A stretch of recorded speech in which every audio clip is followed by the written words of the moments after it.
पटना उच्च न्यायालय में जो याचिकाएं दायर हुई थी कि जातीय जनगणना पर लगी रोक को सुप्रीम कोर्ट और सुप्रीम कोर्ट के बाद हाई कोर्ट में कि जातीय जनगणना पर रोक लगाई जाए, आज पटना उच्च न्यायालय ने क्या फैसला सुनाया है? दीनू कुमार जी। हाई कोर्ट ने एक लाइन में कहा कि रीट याचिका खारिज कर रहे हैं। अभी जजमेंट की कॉपी हम लोग नहीं देखे हैं। क्या कारण है कि इन्होंने खारिज किया, क्या कारण देते हुए, जबकि Patna high court interim order में पास किए थे कि स्टेट गवर्नमेंट को कॉम्पिटेंस नहीं है कास्ट बेस्ड सर्वे करने का, बल्कि सेंसस है। लेकिन कोई ऐसा क्या बात आ गई जजमेंट में, वो देख के ही बताएंगे। लेकिन इस जजमेंट के अगेंस्ट मेरे वकील सुप्रीम कोर्ट में जाएंगे। तो इस फैसले के बाद क्या ये कहा जाएगा बिहार में जातीय जनगणना होगी? निश्चित रूप से जजमेंट का हम देख के ही बताएंगे। लेकिन रिजेक्ट हो जाने का मतलब है कि सरकार का निर्णय सही था, इसलिए कास्ट बेस्ड सर्वे जो बाकी बचा वो करेंगे वो। अच्छा, पटना हाई कोर्ट ने ही इस पर रोक लगाई थी और आज फिर अपने फैसले को क्यों पलट दिया, क्या कारण लगता है? तो जजमेंट देखने के बाद ही बताएंगे। तो सरकार की क्या दलील थी, आपकी क्या दलील थी? सरकार की दलील थी कि हमको पावर है। सरकार को जब सरकार अपनी पब्लिक की क्या प्रॉपर्टी है, क्या कितने गरीबी है, कितना इकोनॉमिक पोजीशन है, ये जानने का अधिकार है। सरकार का मुख्य दलील ये था। ये तो इसके बाद से यानी कि बिहार में अब जातीय जनगणना होगी।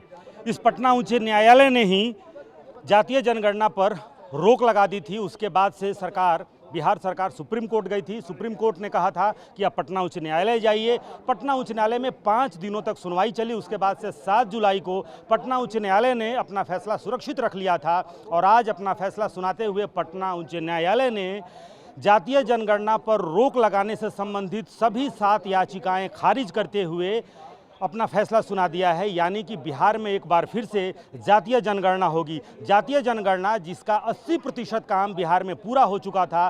500 करोड़ के बजट के साथ ही लगभग 80% बिहार में जातीय जनगणना का जो काम पूरा हुआ था, उसके बाद पटना उच्च न्यायालय ने रोक लगा दी थी। लेकिन आज अपने फैसले को ही पलटते हुए पटना उच्च न्यायालय ने जो फैसला सुनाया है, उसके बाद एक बार फिर से बिहार में जातीय जनगणना या फिर जातीय सर्वे कराई जाएगी। पटना उच्च न्यायालय में जो याचिकाएं दायर हुई थी कि जातीय जनगणना पर लगी रोक को सुप्रीम कोर्ट और सुप्रीम कोर्ट के बाद हाई कोर्ट में कि जातीय जनगणना पर रोक लगाई जाए, आज पटना उच्च न्यायालय ने क्या फैसला सुनाया है? दीनू कुमार जी। हाई कोर्ट ने एक लाइन में कहा कि रीट याचिका खारिज कर रहे हैं। अभी जजमेंट की कॉपी हम लोग नहीं देखे हैं।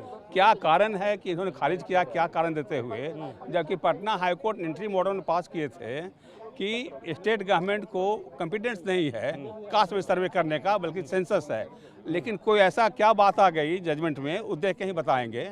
लेकिन इस जजमेंट के अगेंस्ट मेरे वकील सुप्रीम कोर्ट में जाएंगे। तो इस फैसले के बाद क्या ये कहा जाएगा बिहार में जातीय जनगणना होगी? निश्चित रूप से जजमेंट का हम देख के ही बताएंगे।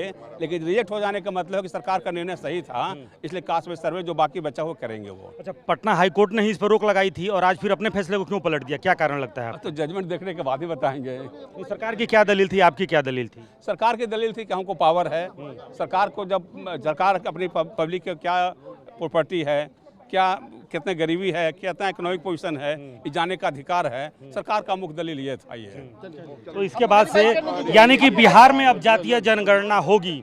इस पटना उच्च न्यायालय ने ही जातीय जनगणना पर रोक लगा दी थी। उसके बाद से बिहार सरकार सुप्रीम कोर्ट गई थी। सुप्रीम कोर्ट ने कहा था कि आप पटना उच्च न्यायालय जाइए। पटना उच्च न्यायालय में 5 दिनों तक सुनवाई चली। उसके बाद से 7 जुलाई को पटना उच्च न्यायालय ने अपना फैसला सुरक्षित रख लिया था और आज अपना फैसला सुनाते हुए पटना उच्च न्यायालय ने जातीय जनगणना पर रोक लगाने से संबंधित सभी 7 याचिकाएं खारिज करते हुए अपना फैसला सुना दिया है। यानी कि बिहार में एक बार फिर से जातीय जनगणना होगी। जातीय जनगणना जिसका 80% काम बिहार में पूरा हो चुका था।